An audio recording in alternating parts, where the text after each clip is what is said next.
Good morning students. आज हम discuss करेंगे area between two polar curves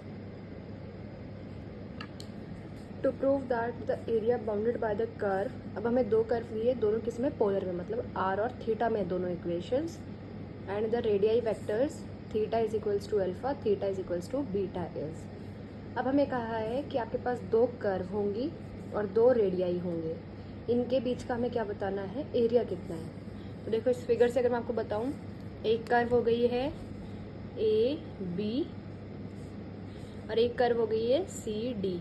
ये कर्व हो गई, इनके बीच में एरिया, लेकिन इनके बीच में बहुत सारा एरिया आ सकता है, इसलिए इसने क्या कहा है, एक रहेगा आपका radii theta is equals to beta और एक रेडियाई रहेगा theta is equals to alpha.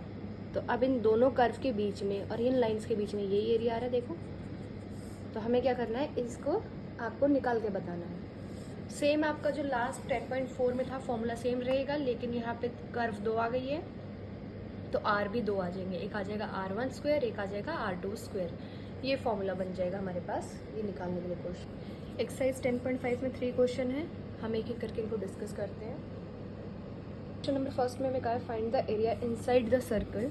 Circle है R is equals to sine theta and outside इसके इनसाइड में है एंड आउटसाइड ऑफ कार्डियोइड, उसकी इक्वेशन क्या दी है, R is equals to 1 minus cos theta. तो हम पहले इसको ड्रॉ करते हैं। तो ए नंबर 1 इक्वेशन हमने इसको मान लिया, ये दिस इज नंबर 2। फिर हम कह रहे हैं कि ये दोनों तो बनी है, फिगर तो बहुत सारी होगी, जैसे कार्डियोइड ऐसे बन गया, सपोज कर ले, सर्कल यहाँ बन गया, इनके बीच का एरिया तो कोई है ही नहीं, क्योंकि ये यहाँ पे है इसका एरिया यहाँ पे है, दोनों के बीच में कॉमन एरिया नहीं बना। दोनों के बीच के एरिया का मतलब मैं क्या बता रही हूँ, जो दोनों के अंदर आता हूँ, ऐसा नहीं दिख रहा ना।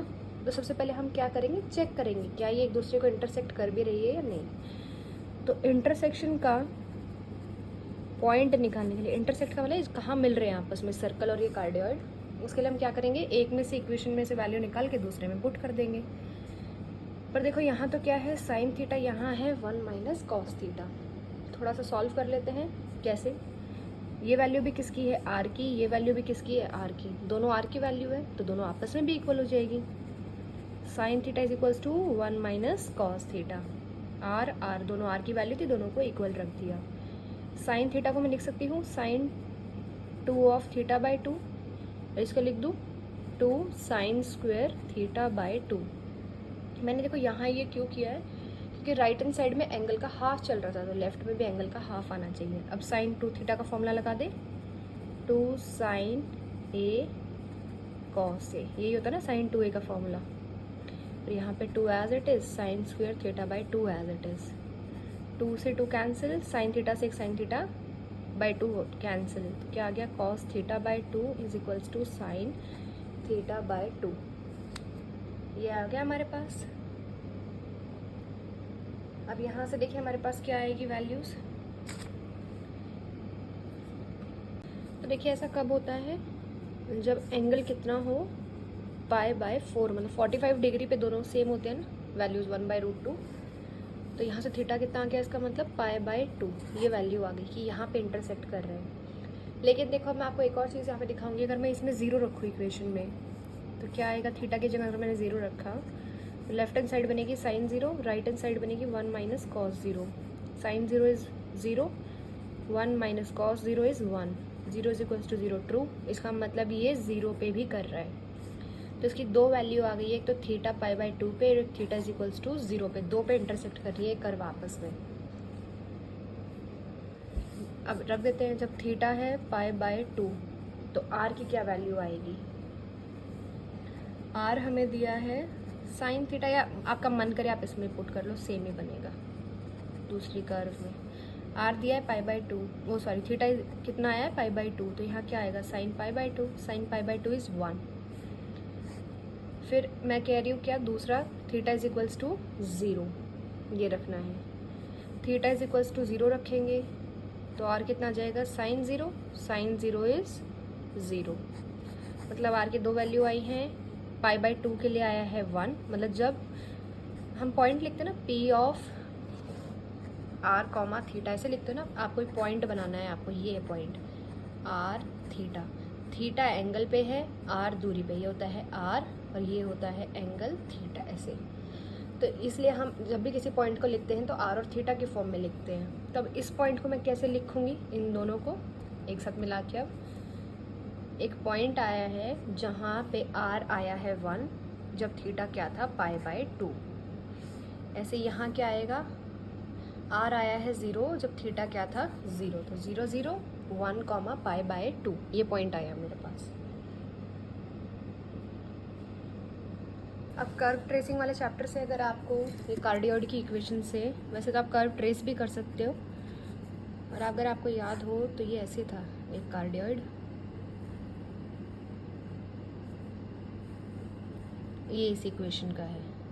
और अगर मैं इस सर्कल को ड्रॉ करूँ, सेम कर्व ट्रेसिंग के क्वेश्चन है ये सारे, तो ये सर्कल बन रहा है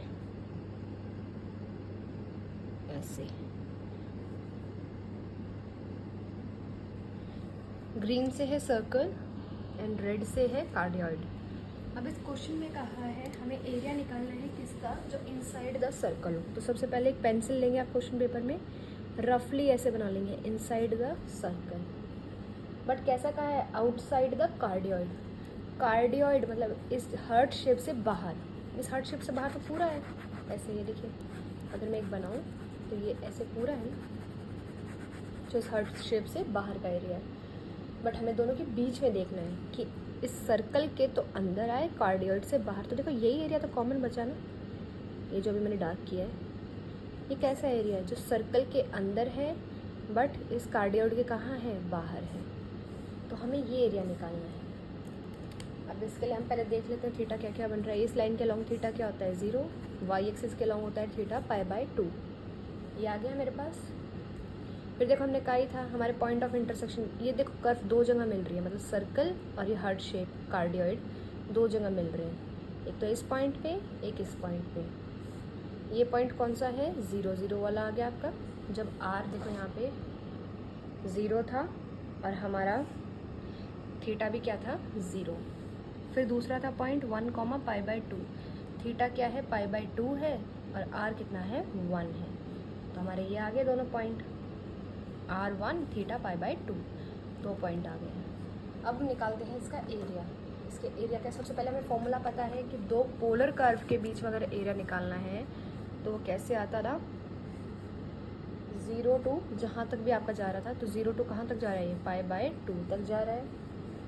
फॉर्मूला है 1/r1 r2 square D theta.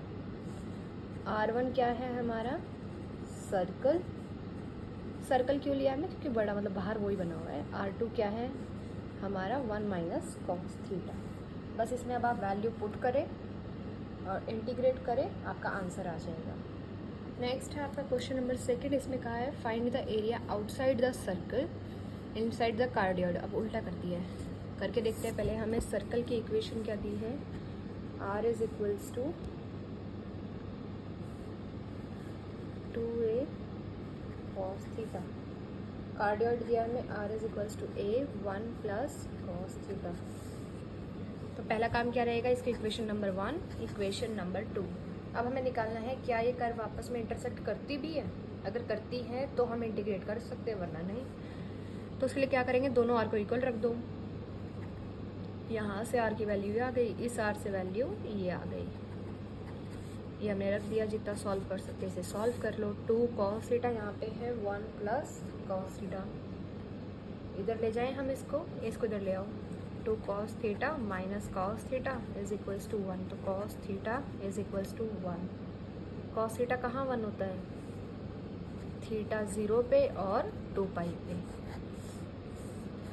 यहाँ cos थीटा होता है 1, यहाँ -1, यहाँ 0 0। तो ये कौन सा होता था, जब थीटा 0 हो या फिर घूम के आ जाए वापस, तो 360 डिग्री मतलब 2π हो गया ना, तो इन पे है। अब थीटा एक बार अब डिस्कस कर लेते हैं। जब थीटा 0 है तो आर हमारे पास क्या था, ये था ना, इसमें थीटा को 0 रखो तो आर क्या आएगा, थीटा 0 मतलब 1, तो 2a आ गया। जब थीटा है 2π, फिर रखो इसमें कॉस की जगह 2, ये थीटा की जगह 2π, तो क्या आया है 2a, फिर से आर क्या आ गया 2a। तो अब मुझे पता चल गया है 2 पॉइंट पे इंटरसेक्ट कर रही है कर्व ये दोनों आपस में, जो क्वेश्चन में मैं दिए है। एक तो कर रही है 2a, 0 पे, दूसरी कर रही है 2a, 2 पाई पे। इतना ठीक है। आप चाहो इसमें सिमेट्री निकाल सकते हो, सब देख सकते हो। अब मैं पहले कार्डियोइड बना के देखती हूँ। शेप मुझे पता है। अब कॉस में प्लस का आ गया ना, देखो इसमें प्लस आ गया ना, पिछले क्वेश्चन में माइनस था। प्लस का मतलब इस साइड आएगा, पॉजिटिव साइड। ये आया, ये आ गया, ये बन गया मेरा कार्डियोइड। ये क्या इक्वेशन से बना है? a of 1 plus cos theta. फिर मैं क्या बनाऊंगी? सर्कल। सर्कल है 2a कॉस थीटा। इसको आप ट्रेस कर सकते हो। ट्रेसिंग के टाइम ये कुछ ऐसा बनेगा। ये मतलब कार्डियोइड भी यहीं आके ख़त्म होगा, ये लाइन नहीं आएगी, ये यहीं ख़त्म है। या फिर मैं इसको दोबारा बना देती हूँ, थोड़ा क्लियर हो आपको।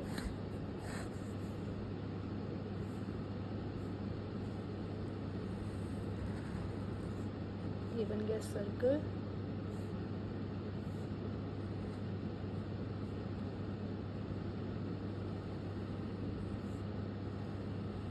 मतलब कुछ ऐसे कार्डियोइड आएंगी। मेरी ड्राइंग इतनी अच्छी है तो आप प्लीज़ इसके साथ एडजस्ट कर लेना थोड़ा सा। मतलब जैसे यहाँ पे शेप ऐसे हो जाएगी कार्डियोइड के साथ ही।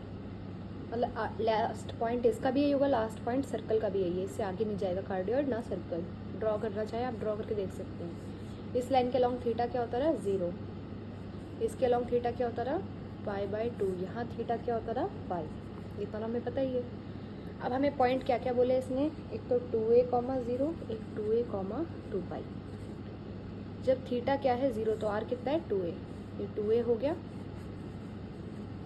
थीटा कितना है इस पॉइंट पे? 0, तो ये पॉइंट हो गया 2a, 0।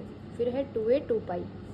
2 पाई वाला भी यही है, क्योंकि यहाँ पाई, यहाँ पे 3π/2, यहाँ फिर से 2 पाई। तो यही पॉइंट है यहाँ पे कर्व क्या कर रही है? आपस में इंटरसेक्ट कर रही है। अब मुझे निकालना किसका एरिया है? Inside the cardioid. ये है कार्डियोइड के इनसाइड में। आउटसाइड द सर्कल, सर्कल के बाहर। ये बचा, क्योंकि सर्कल के बाहर तो देखो पूरा एरिया है, लेकिन जो कार्डियोइड के अंदर भी हो और इस सर्कल से बाहर हो, तो ये आ गया। फिर मुझे दिख रहा है अगर सिर्फ मैं ऊपर का निकाल लूँ इस पार्ट का, तो ये जो सेकंड पार्ट है जो इस एक्सिस के नीचे है सेम है, तो मुझे सिर्फ ऊपर का निकालना, नीचे का इंटू 2 करूँगी आ जाएगा। ऊपर का कैसे निकाले? कहाँ से कहाँ तक जा रहा है ऊपर? 0 to पाई। इंटीग्रेशन की लिमिट आ जाएगी 0 to pi 1/2 r1² minus r2² d theta. 2 कर दो इंटू में, क्यों? नीचे के लिए। ऊपर ऊपर का निकाला है ना, 0 to पाई तो सिर्फ ऊपर का, नीचे भी तो बना है। फिर π/2 2 पाई वाला 2, और r1 यहाँ क्या रहेगा? कार्डियोइड वाला, और ये क्या रहेगा? सर्कल। बस आप वैल्यू पुट करें, आपका आंसर आ जाएगा। Now in question number 3, prove that the area common to the circle r is equals to a under root 2, r is equals to 2a cos theta. हमें प्रूव करना है जो हमें दिया है एज इट इज़। तो पहले हम प्रूव करना शुरू करते हैं, फिर हम देखते हैं लास्ट में आंसर क्या आता है। इक्वेशन नंबर 1, इक्वेशन नंबर 2, दोनों से थीटा की वैल्यू निकालते हैं। a under root 2 is equals to, क्योंकि ये भी r के इक्वल है, ये भी r के इक्वल है, इसका मतलब दोनों आपस में भी इक्वल है। 2a cos थीटा, a से a कैंसिल, देन 2 से एक ये अंडर रूट 2 आ जाएगा यहाँ पे। 1 is equals to under root 2 cos theta, तो कॉस थीटा कितना आ गया है? 1/√2। ये आ गया हमारे पास। कहाँ पे होती है ये वैल्यू थीटा की? मतलब कॉस की वैल्यू कब आती है? प्लस π/4 पे भी और माइनस π/4 पे भी, दोनों पे ही है। या फिर आप इन जनरल आप तो यही लिखते हैं प्लस π/4, लेकिन वो माइनस π/4 पे भी यही वैल्यू आती है, क्योंकि कॉस में थीटा रखो तब भी सेम है, कॉस माइनस थीटा भी सेम है। तो वैल्यूज़ रख के देखते हैं। जब थीटा है π/4 तो r कितना आता है? r यहाँ से देखो कितना आएगा, इसमें तो रख ही नहीं सकते हम क्योंकि थीटा है, इसमें नहीं आएगा, यहाँ रखना पड़ेगा। r कितना आ जाएगा? 2a cos थीटा, मतलब अंडर रूट 2, इसका मतलब अंडर√2a, क्योंकि ये इससे कैंसिल कर देगा ना, यहाँ पे अंडर√2 आ जाएगा। तो एक पॉइंट आ गया है a अंडर√2, मतलब r ये है, तो थीटा कितना है? पहले r लिखते हैं फिर थीटा। थीटा कितना रखा था हमने? π/4। ऐसे ही जब रखा थीटा को -π/4 तो r कितना आ जाएगा, सेम ही आएगा। तो यहाँ पे भी कितना आ गया, ये आ गया पॉइंट। तो इसका मतलब जो हमारे दो सर्कल हैं ये आपस में 2 पॉइंट पे इंटरसेक्ट कर रहे हैं।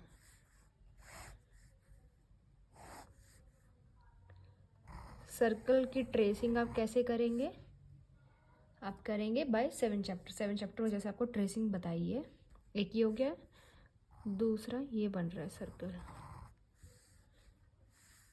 ये है थीटा इज इक्वल्स टू π/4, क्योंकि देखो ये theta is equals to 0, theta π/2, तो ये कितना है π/4, ये ऊपर की साइड नेगेटिव कहाँ आ जाएगा, सॉरी ये लाइन यहाँ आएगी इंटरसेक्शन वाली, थीटा इज इक्वल्स टू -π/4, मतलब ये दोनों इस पे कर रहे हैं इंटरसेक्ट, इस लाइन पे।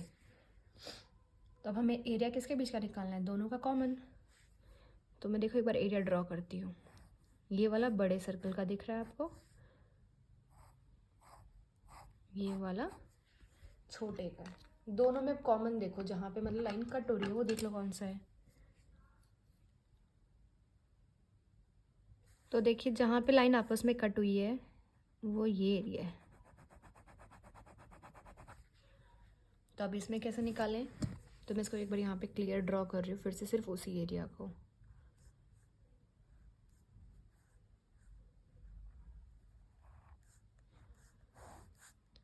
ये है ये वाला पॉइंट, यहाँ से लाइन जा रही है थीटा इज इक्वल्स टू π/4 और मुझे ये एरिया बताना है 0, और यहाँ पे है।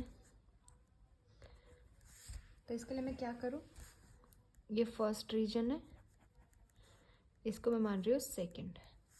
तो फर्स्ट प्लस सेकंड अलग अलग निकालेंगे अब हम, फर्स्ट का अलग सेकंड का अलग। जो ये वाला है स्ट्रेट, ये वाला, इसकी बात करिए फर्स्ट का हम कैसे निकालेंगे। तो देखो जब हमने r रखा था 2 पॉइंट आए थे हमारे पास, एक π/4 पे, ये वाला पॉइंट कौन सा था, यही था ना, a√2, π/4, ये वाला पॉइंट आ गया है। तो अब i कैसे निकलेगा, यहाँ पे थीटा क्या है 0, यहाँ पे थीटा कितना हो गया है π/4, इतना ठीक है। तो इंटीग्रेशन की लिमिट आएगी 0 to π/4, क्योंकि 0 से लेके कहाँ तक पहुँचे हम इस फर्स्ट रीजन में, π/4 तक। अब हमें इसका फॉर्मूला पता है, ये सिर्फ एक कर्व है, दूसरी नहीं आई ना, ये तो हमें एक ही मिली। तो 1/2 r² dθ, क्योंकि देखो ये वाला सिर्फ एक कर्व का है ना, इसका ये सर्कल है, ये तो ये वाला, यहाँ पे दूसरा सर्कल कहाँ है, अभी है ही नहीं, तो इसलिए इसके लिए सिर्फ ये वाला फॉर्मूला लग गया है। आप इसमें r की वैल्यू पुट कर दे, ये कौन से वाला सर्कल बना है, r is equals to a√2 वाला, तो r की वैल्यू ये पुट करेंगे, इसको आप इंटीग्रेट करें तो आपका i आ जाएगा। ऐसे ही जब आप सेकंड पार्ट के लिए निकालेंगे तो फिर देखिए आप कैसे निकालेंगे हम। अब i कहाँ से कहाँ तक जा रहा है, i π/4 से शुरू हुआ है और यहाँ कहाँ पहुँच गया है, π/2 पे, ये π/4 ये π/2, तो π/4 से लेके हम कहाँ आ गए हैं, π/2 पे।